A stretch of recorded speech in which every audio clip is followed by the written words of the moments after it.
ဆိုင်ပွင့်ခြင်းမှာဖောက်တဲ့တဲ့တွေလာတယ်ဆိုတာပြဿနာမရှိဘူးနာလာ3လတော့ဖောက်တဲ့တဲ့ကိုမျောနေရတဲ့ဆိုတော့ပြဿနာရှိတယ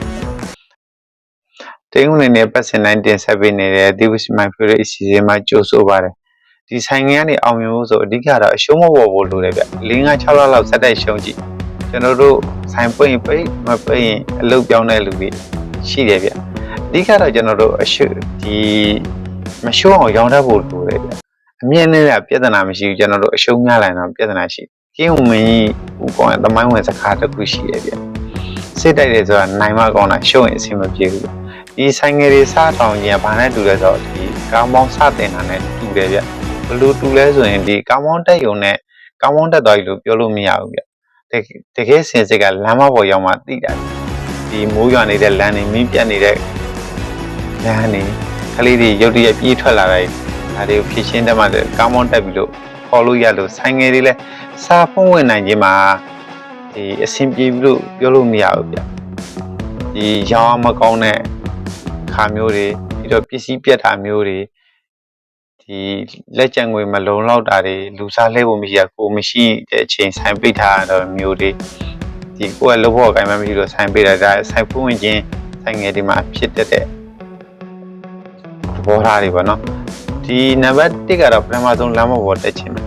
ဒီကားမောင်းစတင်ခြင်းမှာတော့အဆင်ပြေတယ်ဗျလမ်းလည်းကောင်းတယ်လူကလည်းရှင်းတယ်တကယ်လမ်းမပေါ်မှာမောင်းတဲ့ခါကျတော့ဆန့်ကျင်ဘက်ဖြစ်သွားတယ်ကားလေးရှိမယ်ဆိုင်ကယ်ရှိမယ်လူတွေရှိတယ်ခွေးရှိမယ်ဒီကြားထဲမှာမောင်း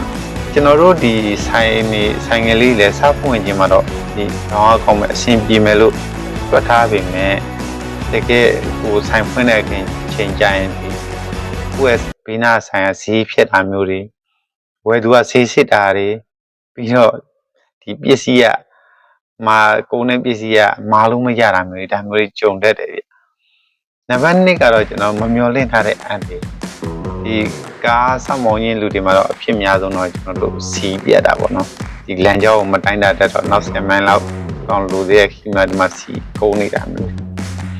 းဒီဆိုင်ငယ်တွေစောက်ပွင့်ခြင်းလူတွေမှာလည်းအဖြစ်များဆုံးကျွန်တော်တို့ဒ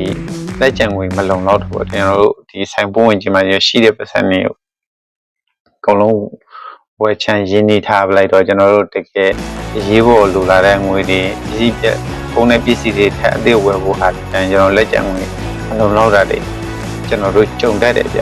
နံပါတ်3ကတော့ကျွန်တော်ပြိုင်ဘက်ကရုတ်တရက်ပေါ်လာကိုကကောင်းမောင်းတဲ့ပဲကျွမ်းကျင်သွားပြီဆိုနဲ့ဟိုအဆင်ပြေသွားပြီလို့တွက်လို့မရဘူးဗျဒီကိုယ့်ရဲ့ဘေးနာကားတစ်စီးကအမတ်တမတ်ဖြတ်ပြီးတော့ဝင်လာတာမျိုးတွေတစ်ဖက်ကလမ်းကြောင်းမားပြီးတော့ဝင်လာတာမျိုးတွေကြုံတတ်တယ်လို့ပဲကိုယ်ဆိုင်ကရောင်းအောင်ကောင်းနေပြီဆိုပြီးတော့လ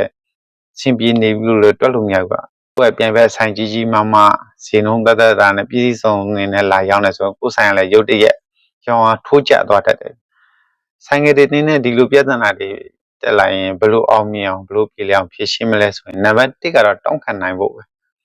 ကိုယ်မှာလက်ကျန်ငွေ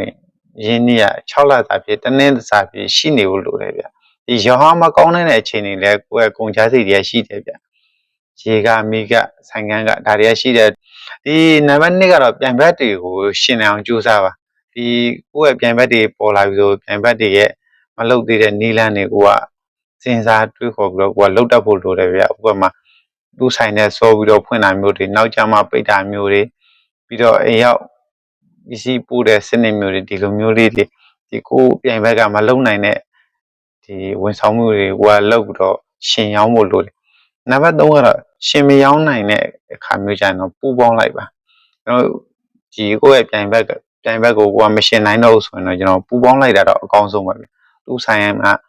ပစ္စည်းတချို့ကိုယ်ဆိုင်မှာသူ့ဈေးနှုန်းတိုင်းပြန်ရောင်းနိုင်အောင်သူ့စီမှာဖောက်တဲ့ဒါမှလည်းကိုယ်ဆိုင်ကရေရှည်ရက်တည်နိုင်မှာဖြစ်တယ်ဒီဆိုင်ငယ်တွေအနေနဲ့ဒီသိထားတဲ့ဆောင်ရန်ရှောင်ရန်အချက်တွေရှိတယ်ဗျဒီအရှုံးမပေါ်အောင်ရောင်းချဖို့ဆိုရင်နံပါတ်1ကတော့ကိုယ်နဲ့ကိုက်ညီတဲ့ဈေးနှုန်းသတ်မှတ်ဖို့လိုတယ်သူများ1000ရောင်းလို့ကိုက1000လိုက်ရောင်းကြမလို့ကိုပေးရတဲ့ဆိုင်ကန်းကရေခမိကလောကဒါတွေအကုန်တွက်ပြီးတော့သူများ1000နဲ့ကိုက်နေကိုက1200 1300နဲ့မှကိုတွက်ကြံမယ်1200 1300ရောင်းမှဒီအရေးတွေကိုကောင်းအောင်လုပ်ပါဆက်ဆံမှုဝန်ဆောင်မှုကိုကောင်းနေမယ်ဆိုရင်မိတ်ဆွေစီမှာဒီဝယ်သူကအားပေးပါတယ်နံပါတ်2ကတော့ကွန်ပျူတာစီအလေလွင့်ကိုရှော့ချပါ ကုန်ပစ္စည်းတွေအလေလွင်းတွေကို short ချတတ်ဖို့လိုတယ်စားသောက်ဆိုင်တွေမှာဆိုဥပမာစားသောက်ဆိုင်မှာဆိုရင်ကျွန်တော်ညနေပိုင်းမှာကုန်တဲ့ပစ္စည်းတွေဒီဟင်းတွေထမင်းသွန်ပလိုက်ကအမျိုးတွေရှိဒါတွေဘယ်လို short ချရမလဲဆိုရင်မနက်ပိုင်းနည်းနည်း short ချက်ပါဒီနေ့ကင်းပိုင်းကုန်သွားတဲ့ဟင်းမယ်တွေကိုကုန်မထက်တဲ့ပုံစံမျိုးနဲ့အလေလွင့်ကျွန်တော် short ချလို့ရပါတယ်နံပါတ်3တော့ဖောက်တယ်ကိုပြန်လာအောင်လုပ်ခြင်းပဲဒီဆိုင်ဖွင့်ခြင်းမှာဖောက်တဲ့တွေလာတယ်ဆိုတာပြဿနာမရှိဘဲ2လ3လတော့ဒီဖောက်တဲ့ကိုမျောနေရတယ်ဆိုတော့ပြဿနာရှိပြီဒီဖောက်တဲ့ဝယ်ပြီးသားဖောက်တဲ့တွေကကိုယ်စီပြန်မလာတော့ဆိုရင်ပြဿနာရှိဖောက်တဲ့ကိုရှားရတာနဲ့ဆိုင်ကျွန်တော်တို့ဒီဝယ်နေကြကိုယ်စီမှာဝယ်ဘူးတဲ့ဖောက်တဲ့ကိုပြန်ပြီးတော့ပြန်လာအောင်လုပ်ကြတာပို့ပြီးအဆင်ပြေလို့ရောင်းရလဲပို့ကောင်းတယ်ဗျဒီဝယ်ကိုယ်စီလာဝယ်တဲ့လူတွေနောက်တစ်ခေါက်လာဝယ်ကြအောင်ကိုယ်ဆွဲဆောင်တတ်ဖို့လိုတယ်ဒီလက်ဆောင်ပစ္စည်းပေးတာမျိုးတွေကျွန်တော်တို့နောက်တစ်ခါလာဝယ်ကျွန်တော်တို့ percentage ချပေးတဲ့ပုံစံနဲ့နောက်တစ်ခေါက်လာဝယ်နိုင်အောင်ကျွန်တော်ဖောက်တဲ့တွေဆွဲဆောင်နိုင်ဖို့လိုတယ်နံပါတ်4ကတော့ငွေသားထိန်းချုပ်မှုပဲကျွန်တော်တို့ဒီလက်ကျန်ငွေတွေကျွန်တော်တို့ထားဖို့လိုတယ်ဒီအရေးပေါ်အခြေအနေမှာသုံးဖို့ကျွန်တော်တို့လိုအပ်တဲ့ဒီကုန်တဲ့ပစ္စည်းတွေပြန်ဝယ်ဖို့ကိုယ့်လက်ထဲမှာလက်ကျန်ငွေသားထိန်းချုပ်တတ်ဖို့လိုတယ်နံပါတ်5တော့အရေးသွေးကိုဘယ်တော့မှမလျှော့ပါနဲ့ကိုယ့်ရဲ့ပစ္စည်းကကျွန်တော်နာမည်ရလာပြီရောင်းအားကောင်းလာပြီဆိုပြီးတော့ပါဝင်ပစ္စည်းတွေကိုကျွန်တော်တို့လျှော့ပြီးတော့မသုံးလိုက်ပါနဲ့ကိုယ့်ရဲ့အရေးသွေးကိုအမြဲတမ်းထိန်းသိမ်းထားပါကိုယ့်ပစ္စည်းကိုဈေးနှုန်းပေါ်နဲ့ရောင်းနိုင်အောင်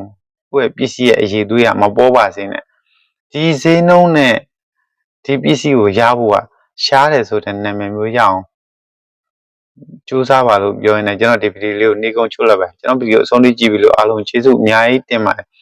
ကျွန်တော်ဗီဒီယိုကြိုက်နေတဲ့တော့ like subscribe လေးပြီးသွားပေးကြပါလူချင်းမင်းတို့ရဲ့မှတ်ချက်လေးများရှိမလဲ comment မှာရေးထားပေးခဲ့ပါအားလုံးကျေးဇူးအများကြီးတင်ပါတယ်